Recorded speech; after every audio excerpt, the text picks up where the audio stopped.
सबसे पहले तो एक रिस्पेक्ट है उन लोगों के लिए जो बॉर्डर पे हमारे लिए खड़े हैं, हमारी रक्षा करने के लिए खड़े हुए हैं, जिनकी वजह से हम यहाँ पे सुरक्षित हैं, सेफ हैं। आज़ादी है कहाँ? हम आज़ादी सेलिब्रेट तो कर रहे हैं लेकिन आज़ादी है नहीं। आज़ादी देखिए ना, कितनी बड़ी आज़ादी है कि विपक्ष वहाँ पे बैठकर हमारे प्रधानमंत्री को गाली दे रहा है। कर्नाटका के महादेवपुरा में जिस तरीके से 1 लाख से ज्यादा, सिर्फ मैं उस कंस्टिट्यूंसी की बात कर रही हूँ जहाँ पे 1 लाख से ज्यादा वोट चोरी हुई है, वहाँ पे बीजेपी कैंडिडेट जीता है। कांग्रेस कह रही है ना, सारा विपक्ष एक साथ है, इंडिया गठबंधन आज जो चोर है ना वही कहता है जो चोरी है। खुद इस्तीफा दिया या उसको निकाल दिया गया सिर्फ इसलिए कि उसने पार्टी के खिलाफ और वोट की राजनीति के खिलाफ। मतलब निकाल दिया गया होगा पार्टी की तरफ से, ये भी होगा। जी हाँ। ये पॉइंट की बात है। विपक्ष के सारे इंडिया गठबंधन अपनी एकजुटता दिखा रहे हैं। मैं अकेले जाऊंगी कि 15 लोगों को लेके जाऊंगी कि नहीं ये तो मेरी टीम है भाई, चलो मेरी टीम मेरे साथ। दिल्ली के चुनाव के बाद मैंने कहा था 50 सीट बीजेपी को मिलेगा, भैया जी कहेंगे कार्यक्रम में 50 सीट मिला, मेरा नंबर दे दिया उनको। बात क्या कहते हैं बीजेपी को बिहार में कितना मिला? नमस्कार, पॉलिटिकल अड्डा में आप सभी का बहुत बहुत स्वागत है। मैं हूं आपके साथ नेहा राय। देश आज़ादी का 79 ईयर्स सेलिब्रेट करने जा रहा है। मैम, क्या मैसेज देना चाहते हो? तिरंगा यात्रा आप लोग लेके निकल रहे हो, क्या इसका मैसेज क्या देना चाहते हो? देखिए, ये तो सबसे पहले तो एक रिस्पेक्ट है उन लोगों के लिए जो बॉर्डर पे हमारे लिए खड़े हैं, हमारी रक्षा करने के लिए खड़े हुए हैं, जिनकी वजह से हम यहाँ पे सुरक्षित हैं, सेफ हैं और अपनी मर्जी का अपने तरीके से कर पा रहे हैं। तो सबसे पहले तो उनको सैल्यूट है ये। दूसरा ये है कि हम लोगों को यहाँ जोड़ना चाहते हैं इस चीज़ से कि ये तिरंगा जो है यही हमारी आन बान और शान है। तो प्लीज़ आप इसके साथ जुड़िए, अपने अपने घरों में लगाइए। घर घर तिरंगा, आपको पता ही है मुहिम चल रही है घर घर तिरंगा, तो ज़रूर इससे जुड़िए। और ये तो क्या बोलें, इसके लिए तो मर मिटेंगे हम लोग। हर घर तिरंगा क्या बात कर रही है? लगता है हर घर तिरंगा सिर्फ लगा देने से चीज़ें बेटर हो जाएगी। देखिए क्या है कि अभी जो जनरेशन है, जो कमिंग जनरेशन है, मुझे ये लगता है कि कहीं ना कहीं से एक बैकग्राउंड बनता है, हर चीज़ का एक बैकग्राउंड होता है। तो ये उन जो आने वाली जनरेशन है उनके लिए बैकग्राउंड है। अभी तक किसी को नहीं पता था इतने सालों से कि घर में झंडे लग रहे हैं, नहीं लग रहे हैं। धीरे धीरे शुरुआत हुई और अब मतलब मैं अपनी बात कर रही हूँ कि मेरा बच्चा पिछले 3 साल से, अभी 12 साल का है, और पिछले 3 साल से वो मेरे को अपने आप ही बोल देता है, मम्मी झंडा नहीं लगेगा क्या घर पे? झंडा क्यों नहीं लगा घर पे? तो एक कनेक्शन है ना, उन बच्चों को जोड़ने के लिए कनेक्शन तो चाहिए था, ये वो कनेक्शन है। अच्छा, आप यूनिटी, एकता, जागरूकता की बात तो आप कर रहे हो। लगता है कि इतना यूनिटी है हमारे देश में कि मतलब तिरंगा लगा देने से या तिरंगा मार्च निकालने से, या वाकई देश में वो यूनिटी अभी भी है?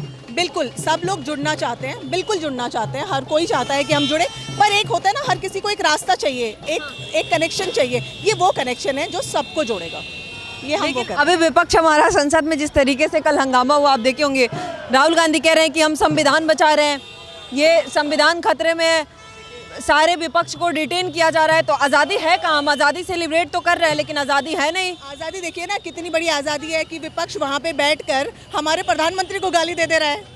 वो कह रहे हैं कि हमें इलेक्शन कमीशन के पास जाना है कुछ अपने मुद्दे लेकर, तो हमें इलेक्शन कमीशन के दरवाजे तक नहीं पहुंचने दिया जा रहा है, बैरिकेड लगा दिया जा रहा है। अखिलेश यादव को बैरिकेड ऐसे फान के जाना पड़ा। हाँ, वही मैं बताती हूँ, ये बहुत गलत इन्फॉर्मेशन है।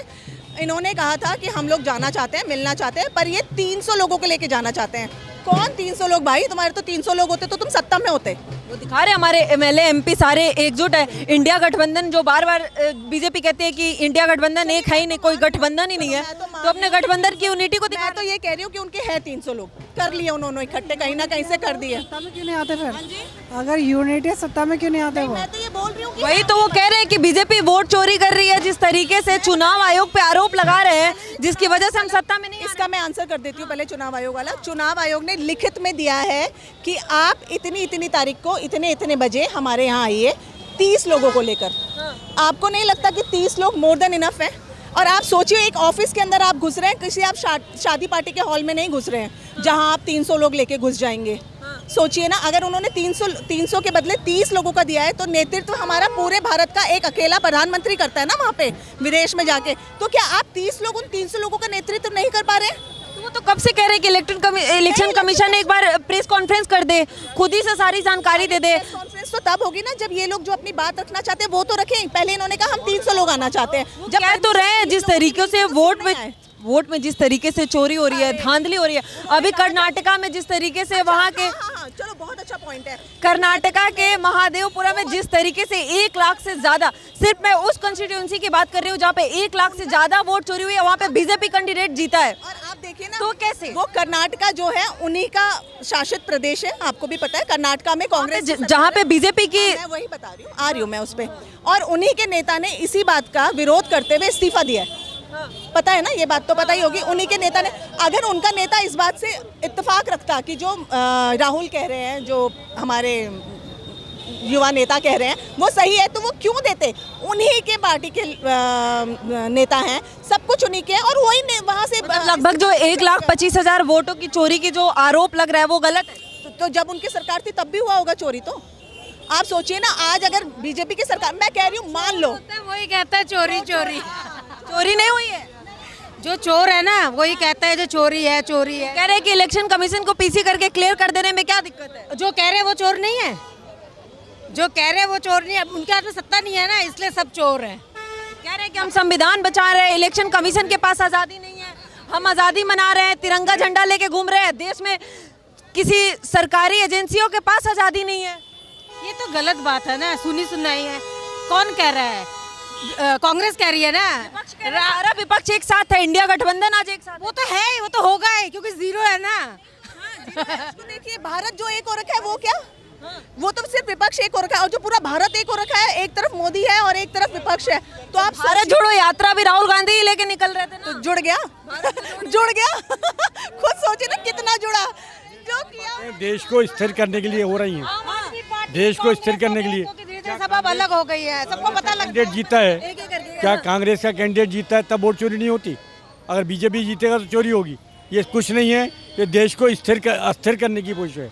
अभी कर्नाटका में जिस तरीके से वहाँ पे 1 लाख से ज़्यादा वोटों की कह रहे हैं कि यहाँ पे है धांधली हुई है, तो अब कह रहे हैं कि एक स्टेट के एक कॉन्स्टिट्यूएंसी की ये हालत है, तो आप सोच सकते हो कि ना जाने कितना ऐसा होगा। वहाँ के कांग्रेस विधायक ने ये सवाल उठाया है और खुद इस्तीफा दिया या उसको निकाल दिया गया, सिर्फ इसलिए कि उसने पार्टी के खिलाफ और वोट की राजनीति के खिलाफ। मतलब निकाल दिया गया होगा पार्टी की तरफ से, ये भी जी हाँ, होगा। जी हाँ, जी हाँ, जी हाँ, जी हाँ। ये पॉइंट की बात है।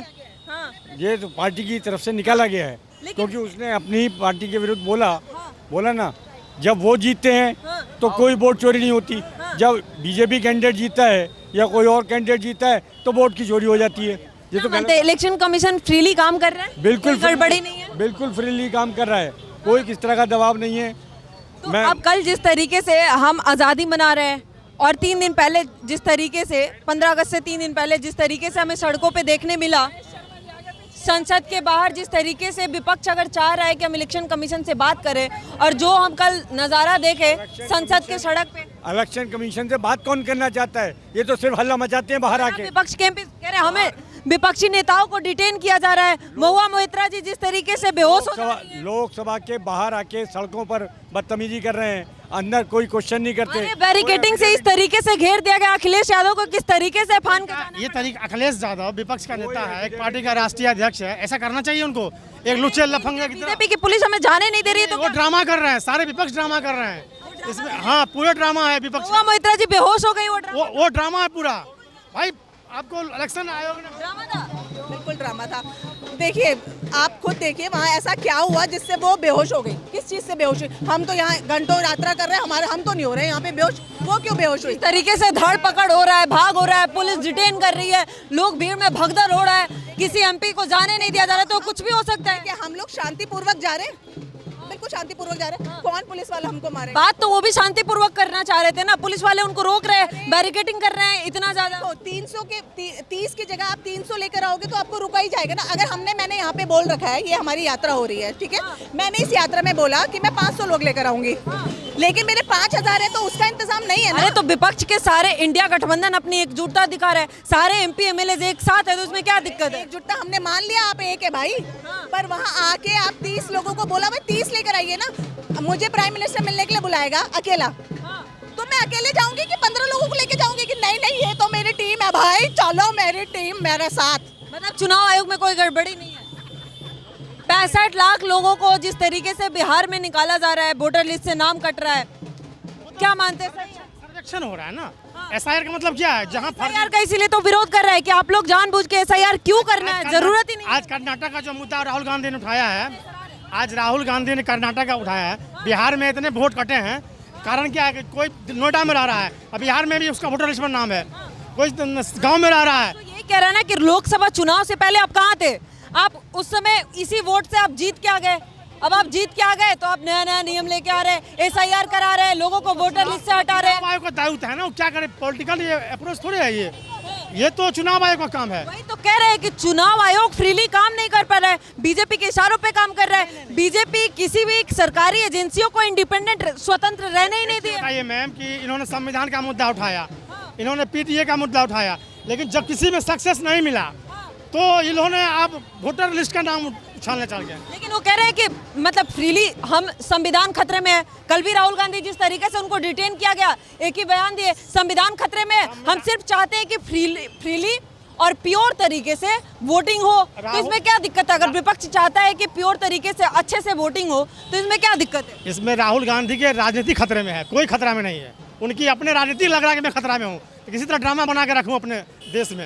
ये ड्रामा है। हाँ, पूरा ड्रामा है मैम। अभी बिहार में भ्रमण करने जा रहे हैं, जाने दीजिए, कोई फर्क, एक सीट नहीं मिलेगी। मैं बिहार का ही रहने वाला हूँ, एक सीट नहीं मिलेगा उनको। क्या बात कर रहे हैं? पूरा तेजस्वी यादव कह रहे हैं कि अब की बार युवा नेता बनेगा। मैं दिल्ली के चुनाव के बाद मैंने कहा था 50 सीट बीजेपी को मिलेगा। भैया जी कहीं के कार्यक्रम में 50 सीट मिला, मेरा नंबर दे दिया उनको। बात क्या कहते हैं बीजेपी को बिहार में कितना मिलेगा? बिहार पूर्ण बहुमत से सरकार एनडीए की बनेगी।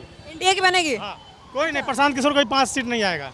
प्रशांत किशोर जी कह रहे हैं हम आ रहे हैं, अब बिहार परिवर्तन चाहता है। बिहार उनकी पूरी ड्रामा है मैम। हाँ, पूरी ड्रामा। तो वोट चोरी का आरोप पहले से लगने लगा है, चुनाव आयोग पे पहले से सवाल खड़े। विपक्ष के पास कोई मुद्दा ही नहीं है तो क्या करेगा? कुछ लगाएगा मुद्दा ना, कोई मुद्दा नहीं चुनाव का। मोदी जी देश को विकास बहुत कर रहे हैं, सारे पब्लिक खुश हैं। और पाकिस्तान को सिंदूर में हम धूल चटाए हैं, सिंदूर प्रदर्शन में, तो हम लोग पूरे देश उस पे भी, उसको भी मुद्दा बिहार चुनाव में बना रहे हैं विपक्ष। विपक्ष कह रहे हैं कि आप ऑपरेशन सिंदूर का क्रेडिट खुद ले रहे हैं। ऑपरेशन सिंदूर में क्या हुआ आप उसको क्लियरली बता नहीं रहे। हमारे कितने जेट गिरे हैं, हमारा कितना लॉस हुआ है, आप एक बार भी चर्चा नहीं करो, बता नहीं रहे हो। कल ही बताए हैं सेना ने कि हमने 5 उसको विमान को ध्वस्त किया। तो ये विपक्ष का हमेशा, जब हम वहाँ पर कह रहे हैं अपना लॉस नहीं बता रहे और मोदी सरेंडर वाला एक बयान चल रहा है। अब बिहार में ये भी मुद्दा बन रहा है कि मोदी जिस तरीके से सरेंडर कर गए पाकिस्तान के सामने, ये सही टाइम था, आपको सही तरीके से लड़ना था, पाकिस्तान को धूल चटाना था, तो आप किए नहीं, वहाँ भी फेल हो गए, आप वापस आ गए। कहीं फेल नहीं हुए हैं।